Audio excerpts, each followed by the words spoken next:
Good morning class 10 students. So today in this video we will discuss about the public facilities. Okay, and in the previous video we discussed about the table which shows the three important aspects, that is the income, the net attendance ratio and the infant mortality rate of the three states Punjab, Kerala and Bihar. Okay, और इस table को हमने study किया था, तो उसके basis पे आपका नेक्स्ट टॉपिक आया है, that is public facilities. So let's start this. How is it that the average people in Punjab has more income than the average people in Kerala but lags behind in these crucial areas. देखिए, आपको इसके लिए जो है previous जो आपको table मैंने पढ़ाई थी वो एक बार गो थ्रू होना पड़ेगा. उसमें आपने ये पढ़ा था कि एवरेज इनकम जो थी पंजाब में रहने वाले पीपल की वो ज़्यादा थी केरला से, लेकिन फिर भी वो बाकी क्रूशियल एरियाज़ में पीछे था.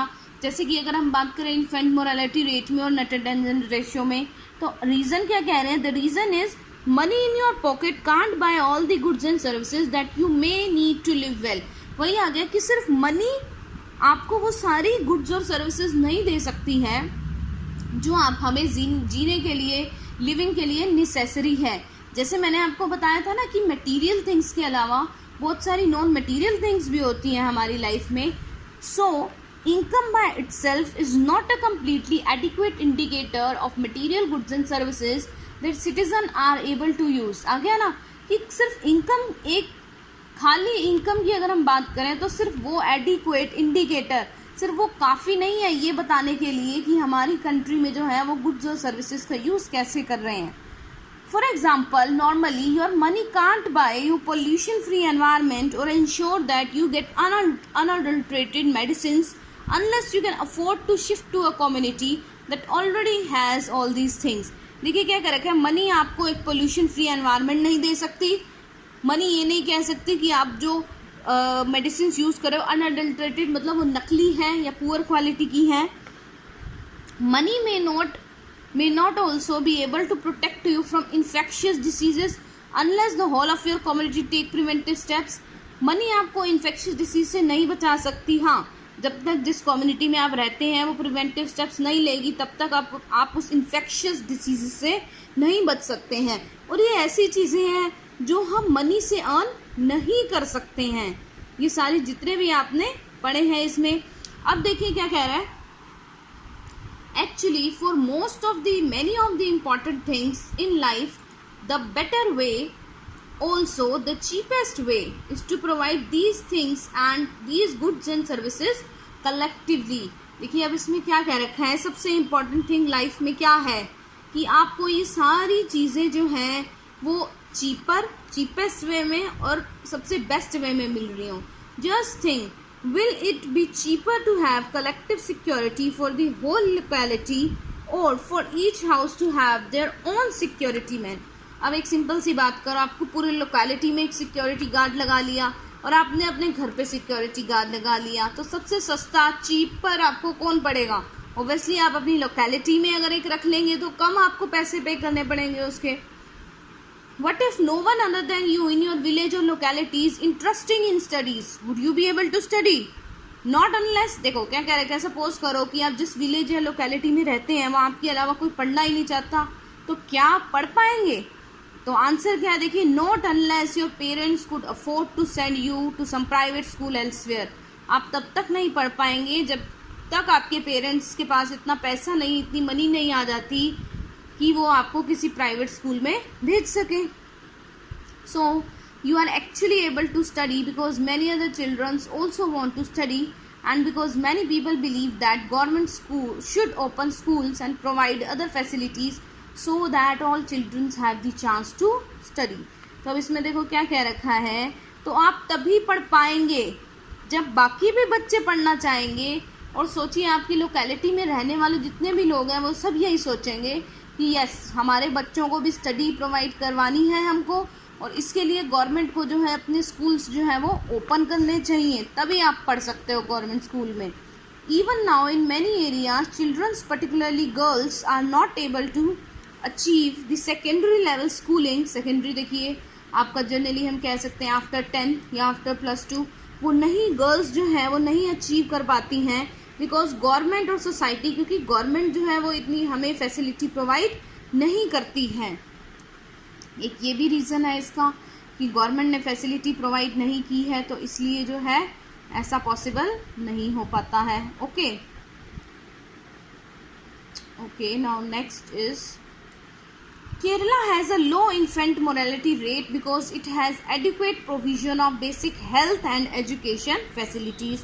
अब ये केरला की बात करें, वहाँ लो इन्फेंट मोरालिटी रेट है। लो इन्फेंट मोरालिटी रेट मैंने बताया था, जहाँ 0 से 1 ईयर के इन्फेंट्स जो होते हैं पर 1000 में उनकी जितनी डेथ होती है, that is infant morality rate. वहाँ पे जो है कम बच्चे जो है वो डाई करते हैं between the age of 0 and 1 Kerala में। क्यों भाई, ऐसा रीज़न क्या होगा? क्योंकि वहाँ पे अच्छी हेल्थ और एजुकेशन फैसिलिटी है। Similarly some states the PDS, students 9th में पढ़ा है अपने पब्लिक डिस्ट्रीब्यूशन सिस्टम, जितनी भी आपकी राशन शॉप्स होती हैं वो पब्लिक डिस्ट्रीब्यूशन सिस्टम में आती हैं। ऐसे ही आपने कई स्टेट्स में देखा होगा राशन शॉप्स हैं जो अच्छे से फंक्शन करती हैं।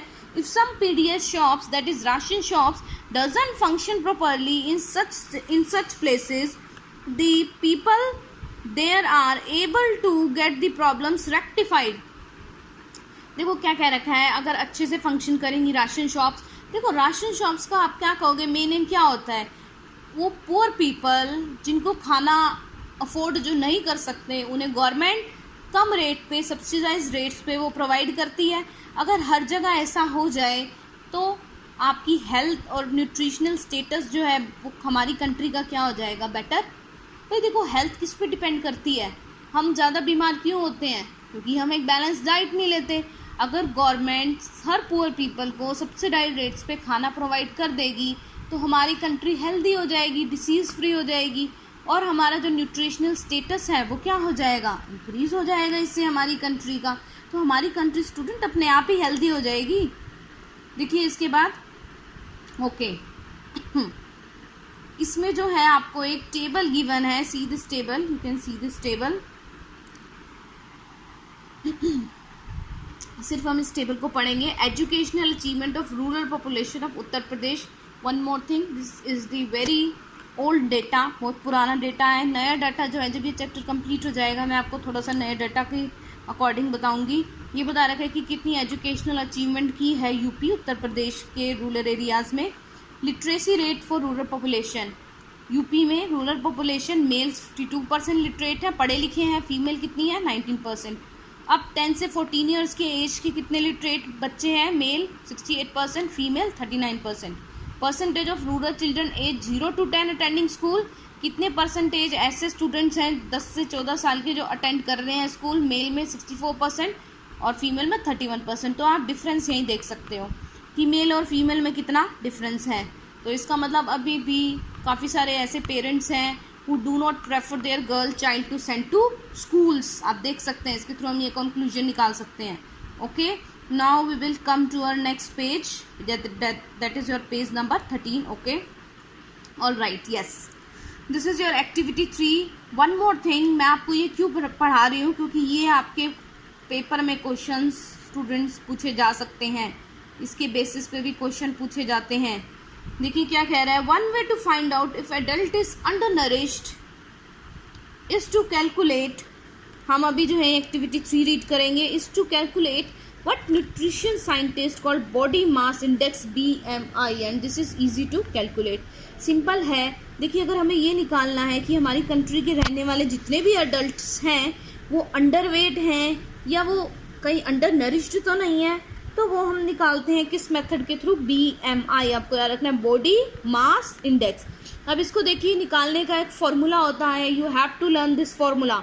आपको क्या करना है? Take the weight of the person in KGs. आप किसी भी पर्सन का वेट ले सकते हैं केजी में। Then take the height in metres, और आप अपनी हाइट जो है, जैसे हम फीट में नहीं उसको मीटर में कन्वर्ट कर दो। Divide the weight by the square of the height, और हमने क्या करना है? वेट को हाइट के स्क्वायर से जो है अपनी डिवाइड कर देना है। If this figure is less than 18.5, अगर ये आपका लेस देन 18.5 आता है मतलब पर्सन क्या है? Under nourished. If it is BMI is more than 25 तो पर्सन क्या है? इसका मतलब ओवरवेट है। आपको समझ में आया स्टूडेंट? एक तो ये एक्टिविटी है, हर स्टूडेंट ने क्या करना है? अपना BMI कैलकुलेट करके मुझे सेंड करना है। ओके, देखिए BMI कैलकुलेट करने का मैं फॉर्मूला बता रही हूँ आपको। Weight in KGs divided by height in squares, वो भी हाइट आपकी मीटर में। हर स्टूडेंट अपना वेट जो है केजी में आपको सबको पता है, वो आप लिख लेंगे। सपोज वेट जो है आपका क्या है 45 kg। ओके, अब आप डिवाइड कर देंगे। डिवाइड, सपोज आपकी हाइट जो है वो 5 इंचज है, तो आप नेट पे इजीली, सॉरी आपकी हाइट जो है वो 5 फीट है। 5 फीट हाइट को जो है आप कन्वर्ट कर दो किसमें, मीटर्स में। मीटर में मैंने कन्वर्ट की, सपोज आपकी आई 110, तो आप 45 डिवाइडेड बाय 110 मीटर में जो है आप कर देंगे। एक्चुअल में जो है पॉइंट्स में आएगा। अगर आपका आंसर 18.5 से 25 के बीच में आता है, इसका मतलब आपका BMI एकदम ठीक है, आप एकदम नरिश्ड पर्सन है। अगर आपका BMI 18.5 से कम आ रहा है, इट मीन्स आप अंडर नरिश्ड हैं। इट मीन्स आप अच्छे से खा पी नहीं रहे हैं, आपको जल्दी डिसीजेज हो सकती हैं। अगर आपका BMI 25 से ज़्यादा आ रहा है, इसका मतलब आप ओवरवेट हैं।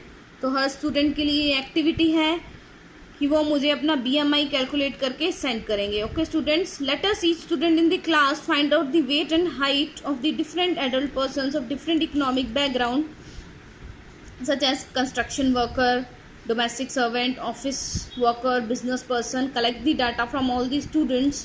Wait. Collect the data